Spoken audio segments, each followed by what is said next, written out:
I thought it would be like cute if I like pulled the books off and like did like this, but then I didn't know if that was cheesy. And I haven't read this book. Hello and welcome to another video. My name is Matthew and tonight I am in my cozy jumper, which means one thing. I'm going to be sitting down and having a nice relaxed night reading a book.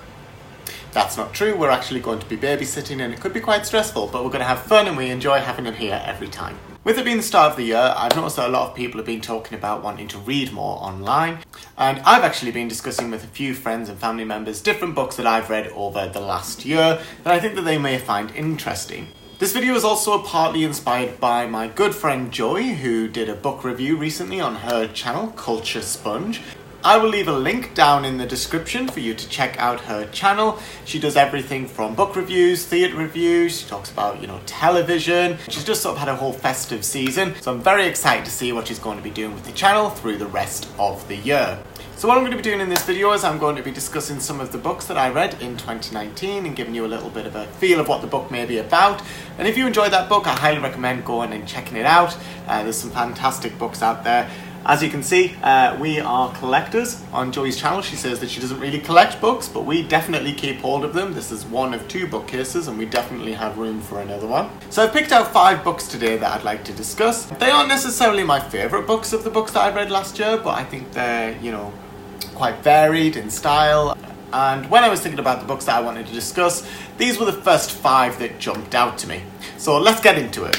The first book is The Immortalists by Chloe Benjamin. Now with these books I won't be going into a great deal about what each of them are about because I do think that ruins the experience of reading a book a little bit. So what I'll tell you is a little bit about how the book starts and a little bit about what I enjoyed about it. This book starts in 1969 and we are introduced to a group of siblings. There are 4, 2 boys and 2 girls, and they have found out about a mysterious woman who is able to tell them the date that they will die. And they take their savings and they go and speak to this woman, and each of them find out the day that they are going to die. It sounds quite sad and this book does have some very sad moments in it, but it is a very interesting read. We sort of follow each of the characters through the different stages of their life. We have a section that's dedicated to each of the siblings throughout the book, and it's great to see how the news that they received may have affected the life decisions that they made. It really does keep you guessing. Some parts of the book I found predictable, but I think if you don't have sort of an education in the era that it's set, you may not find it as predictable. So that was just something that I was very aware of and kind of saw coming, but that didn't make it a bad book. After that, there's some very interesting stories through the other siblings, so I highly recommend it. It is a fantastic read, it's really well written, and it's so interesting to see how different siblings from the same family all lived completely different lives. Totally hard relate. Next up, we have The Muse by Jessie Burton. Now, The Muse is one of these books that takes place over 2 time periods, and you sort of slip and float between the 2 of them. Oh, my washing's done. This book also starts in the 60s, where we are introduced to a character called Odell, and she is on her way to a job interview. And the story actually really follows a painting as opposed to one particular character.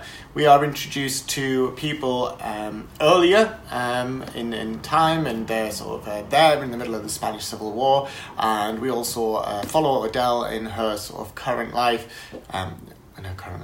And we also follow Adele in present time, and it's sort of interesting to see how those 2 stories then eventually become connected. This was one of these books where I thought every time I'd worked out what was going to happen, maybe something kind of threw in a little bit of a curveball and got me thinking. And it really does grip you and wants you to read the entire book. From what I can tell, Jessie Burton does a lot of this in her books, a lot of time travelling, but not sort of in a sci-fi way, sort of looking at different periods and connecting the pieces of the story. This is the only Jessie Burton I've read, but it definitely inspires me to want to read more of her books. These next 2 books are sort of connected. They are by Friedrich Bachmann, and they are My Grandmother Sends Her Regards and Apologies and Britt-Marie Was Here. I'm going to start with My Grandmother Sends Her Regards and Apologies. Now this is a fantastic story. I absolutely loved this book.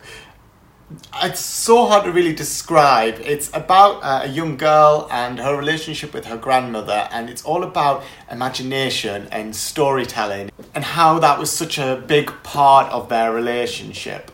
This one is really something that I don't want to go into too much detail about, because I think that you really need to read it to understand it and appreciate it, but there's some fantastic humour in here. It has some fantastic characters. And there's sort of two stories to every character, sort of the imagination story and then what's actually going on in their real life. I think what I love about this book so much is it makes me think about relationships with grandparents and how special that they are. I've heard people say that, you know, when you become a grandparent, it's different because you can have a little bit of fun and, you know, you're less worried because, you know, the parents of that child are obviously responsible and you can then just sort of sit by and be that fun-loving grandparent. And I think this is a clear example of that relationship. It just made me really, really happy and I really enjoyed it.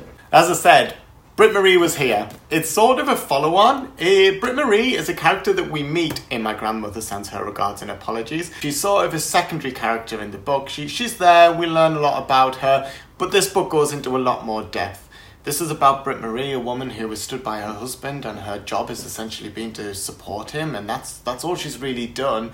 Never really had a job, you know, she's just been a housewife. And it's about her realising that she wants to go out into the world and, you know, live her own life and try some new things. And it doesn't exactly go the way that I think she's expecting it to. She doesn't exactly meet the sort of people that she's expecting to, but she discovers a sense of community, and I think she discovers a sense of love from the children that she meets that she never really got from her stepchildren. And I think that really does, you know, make her feel like a whole woman. It's a really beautiful story and it's fantastic to see a character development, especially one that you've been introduced in another book. There is Britt-Marie and her husband, who also features in My Grandmother, so they are the only two that really reappear here. The rest is an entirely new cast of characters, and again they're all very well thought out and very well constructed. Another fantastic, very funny and heartwarming book. And last but of course no means least, we have Lyrebird by Cecilia OCallaghan.